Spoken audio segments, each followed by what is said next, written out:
Hi guys, this time I got my hands on a set of Boston Acoustics Soundware XS Special Edition speakers, just to give you a quick overview and also to show you the insides, because I'm more about how these speakers actually work and how they're designed. So I'll give you a quick overview as to what you'd find if you were to open one of these babies up. Anyway, so these come in a 5.1 setup.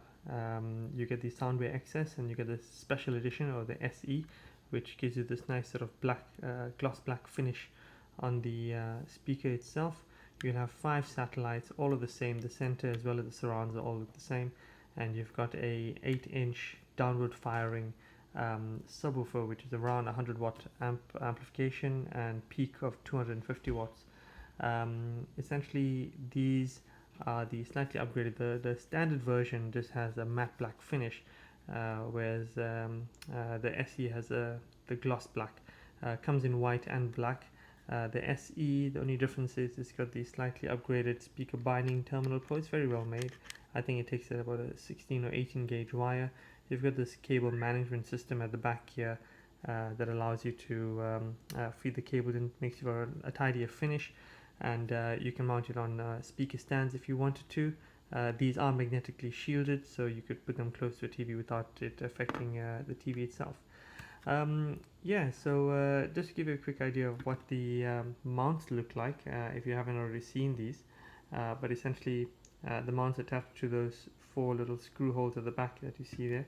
You'll get this little ball and socket type of joint that attaches to the joint, and you've got the little fish hook that affixes to either that kind of wall mount or that wall mount. So that allows you to fix it to a corner of a wall if your room is perfectly square, and you've got that just to fix them to a flat wall if you wanted to.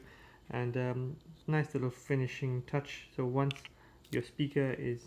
that's attached to your speaker is then mounted onto that. You can then attach this little cover clip, which makes for a nice finish, hides away the ugly metal clamp. So more importantly, what do we have when we actually take these babies apart? Now I've taken one apart just to give you an idea of what it looks like, and that's the one. So essentially, thankfully the metal grill seems very tightly fitted on, but it isn't actually. If you manage to get a paper clip or a strong metal pin to be able to lift it up, you can pry it open and you get the mesh coming out. Now the good thing about these speakers is they have dual drivers. You've got a mid-range tweeter, mid-range driver, as well as a tweeter, and your sub will fill in the rest of it. So just to give you a quick idea, you've got a 2.5 inch or sort of mid driver, it's about 64 millimeters, and a 1/2 inch or 13 millimeter tweeter, which is a good setup or driver array in it.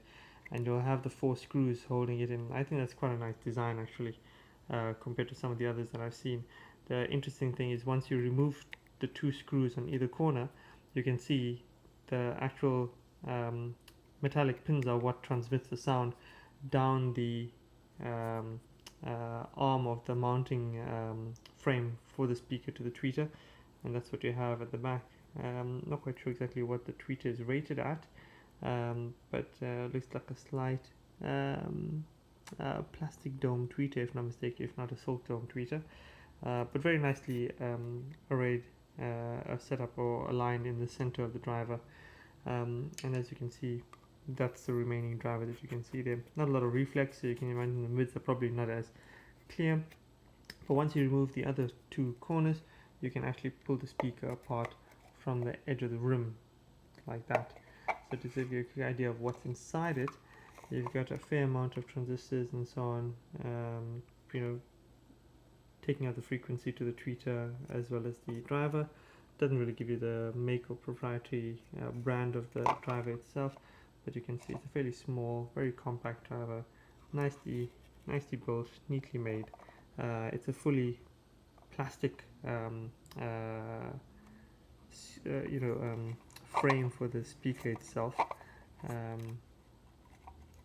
but otherwise very well made, I would have thought. You can see those 2, the red and the blue and white wires going to feed the tweeter terminals on the front, and those 2 at the back feeding the mid driver. And there we are, Boston Acoustics Soundware XS special edition. Hope that is informative. Thanks for watching.